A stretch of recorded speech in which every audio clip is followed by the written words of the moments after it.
Not know since when the smell of coffee has followed us through our childhood days, and like everything else in our country, coffee hides beneath its seductive brownish liquid a bittersweet story. Coffee was first brought in Vietnam along with the French troops on their invasion in 1858. Initially, coffee was drunk only by aristocratic class, the French officials or intellectuals urban. The first coffee shop was set up in Saigon in 1864, and 20 years later, the 19th century marked the appearance of this refreshment in Hanoi.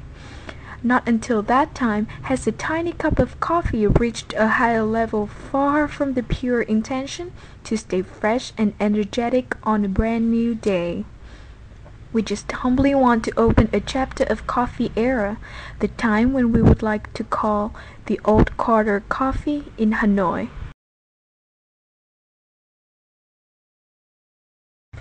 Hanoians are long known for their elegant style culinary and distinctive etiquette, and drinking coffee is no exception. Although all around the world there are plenty of coffee-making guides, still only a method is to forever be preferred in Hanoi: the French filter drip or fin coffee making. To make a delicious coffee fin requires meticulous preparation and also a drip of love.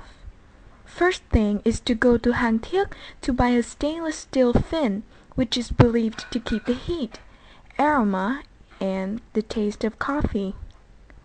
Next, we need to suppress the coffee powder to a suitable level so that when the hot water is poured down, the coffee will not run straight off but little by little. Then it comes to the hot water pot. The old and experienced will remind us that there must be two steps. One is the first hot water layer to warm the powder.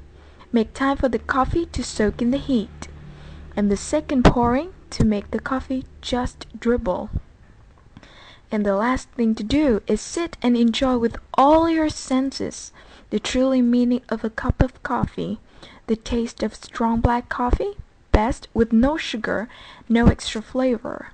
The smell of hot, freshly ground coffee, the gripping sight of watching the brown-black coffee hourglass, the feel of the smoldering heat emitted from inside every coffee bean, the emotion of seeing the quick pace of life from the outside while thinking about the true meaning of life, sparing the time for the quietness in the innermost of oneself.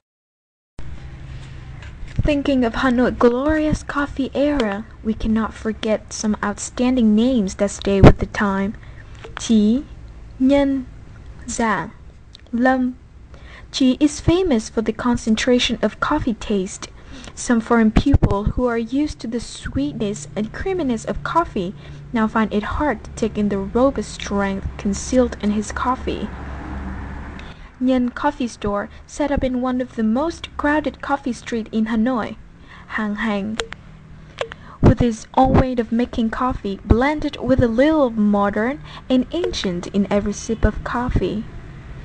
In contrast to Chí, Giảng coffee is known for his focus on smell and his innovation on inventing a whole new way of coffee style, the egg coffee, putting our coffee cuisine on the world map. And last but not least, Mr. Lâm, in the memory of a connoisseur of coffee, likes his coffee simply yet special made. However, Lâm is more known for his decoration of the store. The deeper you go, the more artworks you will see, from genuine pictures of Bùi Xuân Phái, Tô Ngọc Vân, to other famous artists.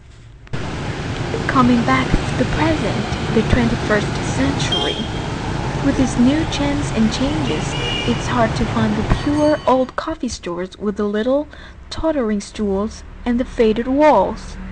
Somehow, weaving one's way through the alleys in the old quarter of Hanoi, the heart starts to feel the warmth again, seeing the remnants of a faraway coffee time.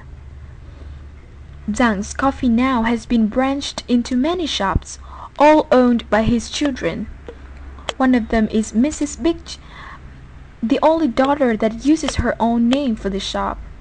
Located in the second floor of a small house on Đinh Tiên Hoàng Street, Big Coffee Shop has nothing to do with all the noisy, modernized and confused sight out there a few steps away.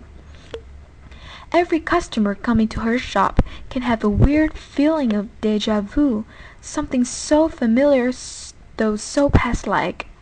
Maybe because of the friendliness of the shop owner, it is the place for the elderly to meditate, for the young to have a new experience, and for the artists to find inspiration.